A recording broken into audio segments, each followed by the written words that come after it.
राधे राधे। जय श्री कृष्णा। ओम साई राम। कैसे हैं आप सब? हमेशा की तरह हंसते खिलते मुस्कुराते ऐसे ही रहा करो। हंसते खिलते और मुस्कुराते। जी हाँ, हंसते खिलते और मुस्कुराते। हमारे प्रसंग में गेहूं पीसने की कथा, साईं सचरित्र में ये प्रसंग लगभग कोई ऐसा साई प्रेमी या बिना साई प्रेमी लगभग सब इस प्रसंग को जानते हैं। ये साईं बाबा का इतना महत्वपूर्ण प्रसंग है। जी हाँ, साईं सचरित्र में गेहूं पीसने की कथा अपने आप में बहुत ही महत्वपूर्ण है। आइए हम अपने इस प्रसंग की ओर चलते हैं, जहाँ द्वारका माई मस्जिद में साईनाथ, हमारे साईनाथ, हमारे साईं बाबा सुबह सवेरे मुँह धोने के पश्चात चक्की लाते हैं गेहूं पीसने की। पहले टाट बिछाते हैं, फिर एक पाट, फिर दो पाट और फिर मुठिया, और लाके गेहूं उसको पीसना प्रारंभ कर देते हैं।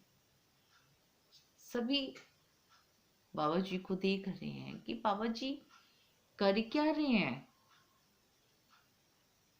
अपने आप में सब लोग आपस में खुसर फुसर कर रहे हैं कि बाबा जी को क्या हुआ है, क्या हुआ है बाबा जी को। हम तो शिरडी के साईनाथ के पास अपनी अपनी बात कहने आए थे, अपनी व्यथा सुनाने आए थे, और बाबा हैं कि सुनने की बजाय गेहूं पीस रहे हैं। क्या होगा इस गेहूं का? कोई बाल बच्चे भी नहीं है, घर परिवार भी नहीं है, और तो और स्वयं बनाकर भी तो नहीं खाते। फिर ये गेहूं किसके लिए साईनाथ पीस रहे हैं, किसके लिए बना रहे हैं? किसी को समझ नहीं आ रहा था, लेकिन पूछने की भी हिम्मत किसी में नहीं थी। शिरडी के साईनाथ अपने आप में समर्थ थे। साईं बाबा सभी आपस में खुसर पुसर कर रहे हैं और साईनाथ महाराज गेहूं पीस रहे हैं। वो गेहूं पीसते जा रहे हैं और सभी शिरडी वासी आपस में बातचीत धीरे धीरे कर रहे हैं। तभी चार औरतें बीच से निकल के आती हैं और कहती हैं, बाबा बाबा बाबा, हमारे रहते आप ये गेहूं क्यों पीस रहे हैं? आप छोड़िए ना बाबा, इसे हम कर लेंगे। साईनाथ ने कहा कि नहीं, मेरा कार्य है, मुझे करने दो। महिलाएं फिर कहने लगी, नहीं बाबा, आप जो भी करते हैं हमारे लिए करते हैं, हम सब जानते हैं कि आप हमारे लिए करते हो। बाबा बाबा बाबा, हमारी नहीं सुनोगे क्या? हमारी बात भी नहीं मानोगे? सभी जब महिलाएं एक साथ बोली तो बाबा ने कहा, ठीक है, मैं तुम्हारी बात मान लेता हूँ, पीसो।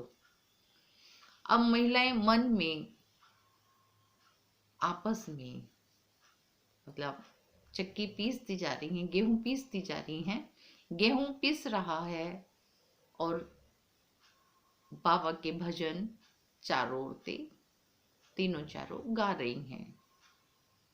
फिर एक मन में कहती जा रही है कि बाबा की कोई परिवार नहीं, बच्चे नहीं, तो गेहूं तो हमारे लिए पीस रहे हैं।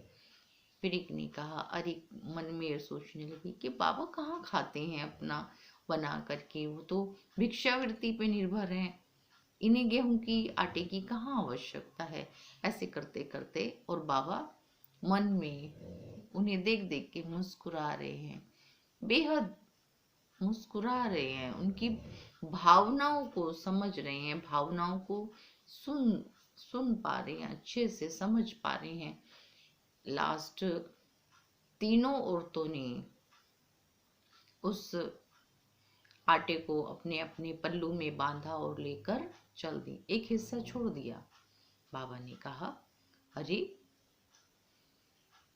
किसका माल समझ के लेके जा रही हो? किसका माल? तीनों औरतें एकदम ठिठक के रुक गईं। डरी सी सहमी सी पलटी तो बोली, बाबा गेहूं तो आप हमारे लिए पिसवा रहे थे ना? बाबा ने कहा, हाँ तुम्हारे लिए था, परंतु इसका ये मतलब तो नहीं कि तुम लो और बांध के चल दो। किसके कहने पे? किसके कहने पे तुम ये बांध के अपने अपने पल्लुओं में लेके जा रही हो? औरतों को अजीब सा लगा। उन्होंने कहा कि बाबा जब गेहूं हमारे लिए है तो हम नहीं, ये किसी का माल नहीं है कि तुम उठाया और चल पड़ी। इसे किससे पूछ के ले जा रही हो? तीनों को अपने आप में बहुत शर्मिंदगी हुई कि हमने गलत किया है। बाबा जी तो हमारे लिए करते हैं और हमने पूछा भी नहीं। वो क्षमा मांगने लगी कि हे देवा हमें क्षमा कर दो, ले जाने से पहले हमें आपसे पूछना चाहिए था और हमने ये गलती की है, हमें क्षमा कर दो। हे बाबा हमें क्षमा करो। बाबा ने कहा, ठीक है तुम्हें क्षमा किया, लेकिन इस आटे को यहाँ नहीं रखो। इस आटे को चारों तरफ जहां जहां तुम जाओगे उस मुंडेर पर बिखेरती जाना। मुंडेर मुंडेर पर आपको इसे बिखेरते हुए जाना है, घर नहीं ले जाना। तीनों औरतों ने कहा, ठीक है बाबा, जैसा आप कहेंगे वैसा ही होगा, हम वही करेंगे बाबा जो आप चाहते हो। देवा ने कहा और सारी महिलाएं आटा लेकर के चली गईं। सभी बाबा का मुंह देख रहे थे, प्रश्न किसी ने नहीं किया। चारों तरफ लोग अपनी अपनी दुहाई लेके आए थे, अपनी परेशानी लेकर आए थे। बाबा बाबा बाबा हमें बचाओ, बाबा बाबा हमें बचाओ, क्या होगा हमारा बाबा? हे देवा आप सुनते क्यों नहीं हो देवा? देवा देवा बाबा आप हमारी क्यों नहीं सुनते हो बाबा? हे बाबा देखो तो चारों तरफ कैसे महामारी फैली है, चारों तरफ किस प्रकार से लोग खत्म हो रहे हैं देवा। आज का पता है कल का नहीं पता। एक उल्टी और व्यक्ति खत्म। क्यों क्यों देवा? आपके रहते आसपास के गांव में इतना बुरा हाल है, वो बीमारी को शिरडी में पहुंचने में जरा समय नहीं लगेगा। बाबा कुछ करो देवा। सब अपनी बात को रखने आए थे लेकिन कोई भी अपनी बात कह नहीं पाया।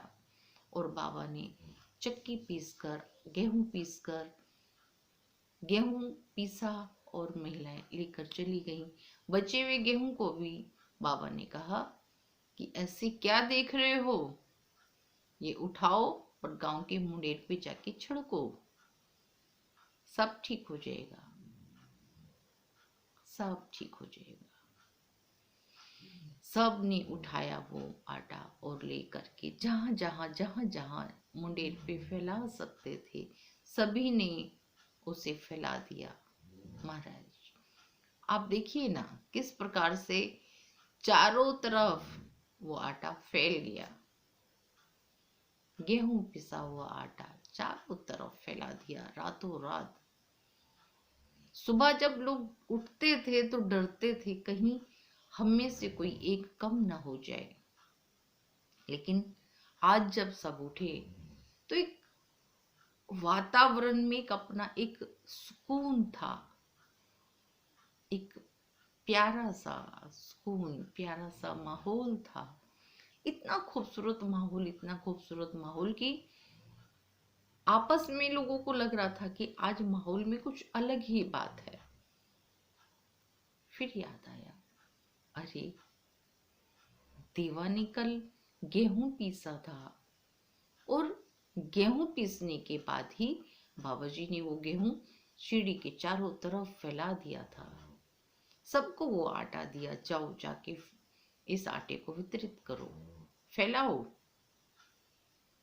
बहुत जैसे ही सबको याद आया, सब शिरडी की तरफ भगे। द्वारका माई मस्जिद में बोले, बाबा आप महान हैं देवा, हम आपको समझकर भी नहीं समझ पाते। कभी कभी लगता है हम आपको पूर्ण रूप से समझते हैं और कभी कभी लगता है हम समझते ही नहीं है। जानते हो देवा, आज कोई कोई खत्म नहीं हुआ, सब सुरक्षित है।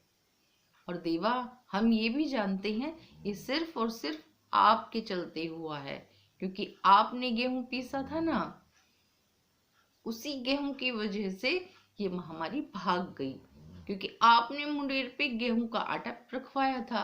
अब जो आटा आपने छिड़कवाया था उसी से देवा ये बीमारी भागी है। देवा हम सब समझते हैं, आप ही ने इलाज किया है देवा, हम सब जानते हैं। बाबा मुस्कुराने लगे, कहने लगे, मेरे रहते शिरडी वासियों की तरफ महामारी आ जाए? नहीं, मैं बिल्कुल नहीं। महामारी कैसे आ जाएगी मेरे रहते?